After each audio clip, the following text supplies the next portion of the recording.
Baik,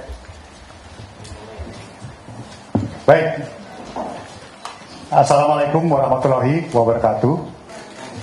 Salam sejahtera untuk kita semua. Shalom, Om Swastiastu, Namo Buddhaya, salam kebajikan. Selamat sore, rekan-rekan, sahabat-sahabat media yang kami hormati, kami muliakan. Selamat datang kembali ke Media Center Tim Kampanye Nasional Prabowo Gibran. Dalam kesempatan ini, TKN Prabowo Gibran akan melaksanakan konferensi pers Tim Kampanye Nasional Prabowo Gibran terkait putusan MK nomor 141.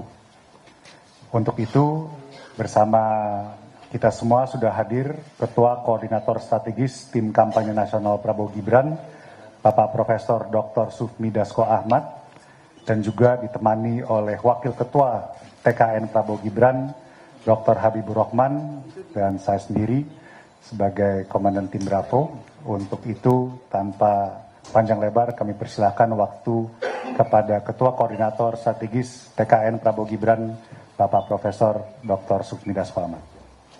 Baik, terima kasih. Selamat siang teman-teman wartawan.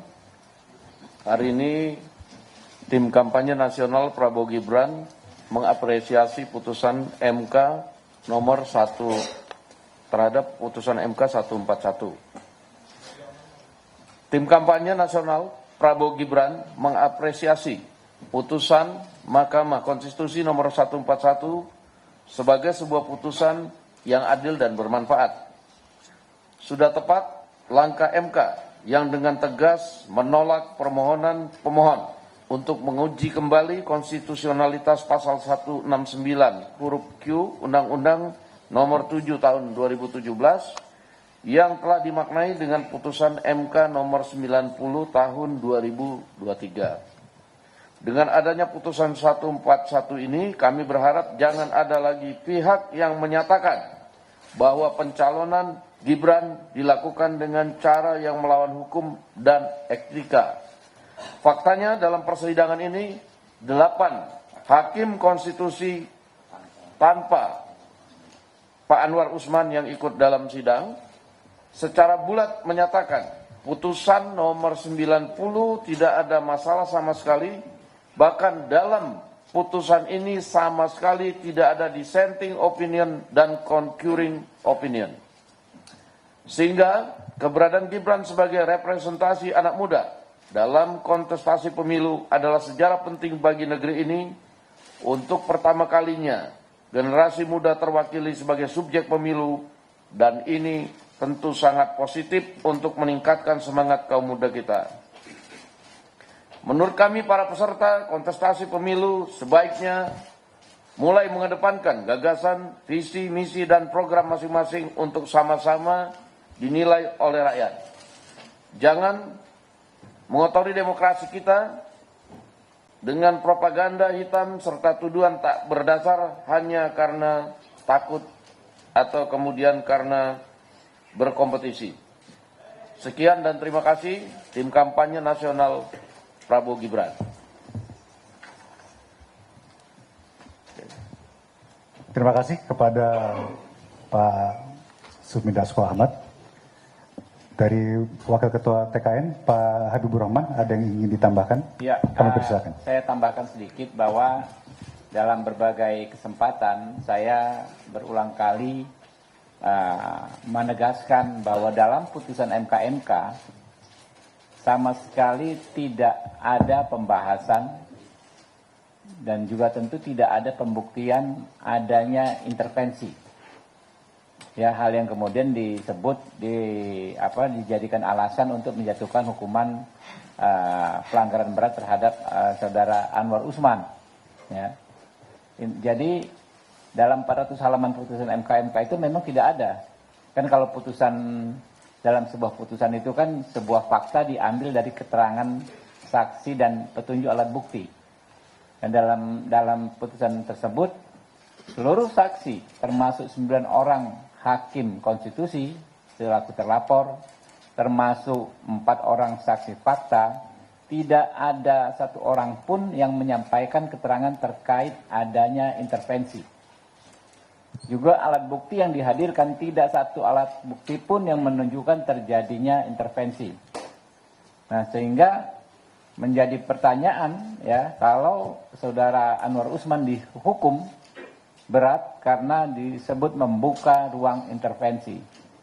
Inilah yang kami katakan kekonyolan ya, penegakan etik yang dilakukan oleh MK-MK sendiri. Dan ini ya teman-teman, saya sampaikan diperkuat lagi ya dengan putusan MK nomor 141 kemarin. Kalau teman-teman cermati pasal halaman 43 disebut ya, Mahkamah berpendapat dalil pemohon berkenaan dengan putusan Mahkamah Konstitusi nomor 90 yang mengandung intervensi dari luar, konflik kepentingan, menjadi putusan yang cacat hukum, menimbulkan ketidakpastian hukum, serta mengundang pelanggaran prinsip negara hukum, tidak dapat dibenarkan.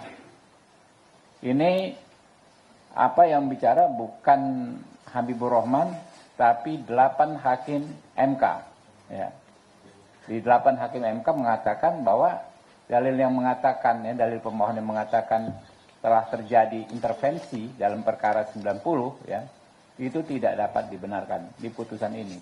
Sehingga semakin terang dan jelas sebetulnya Bapak Anwar Usman ini korban kambing hitam, ya, orang yang sengaja dicari kesalahannya sekedar untuk melakukan legitimasi ya terhadap diktum putusan MK-MK.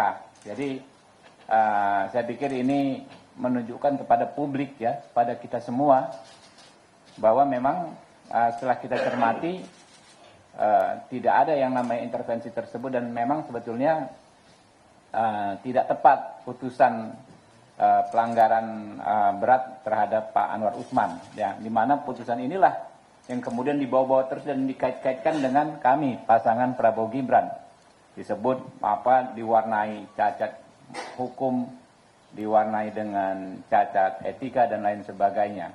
Itu menurut kami salah satu hal yang terpenting. Dan yang kedua, kami menyoroti bahwa dalam perkara 141 ini ya, 8 hakim MK menegaskan tidak ada masalah dalam perkara nomor 90. Ya, tidak ada masalah. Lalu tidak ada sama sekali dissenting dan concurring opinion. Jadi bulatlah ini putusan bahwa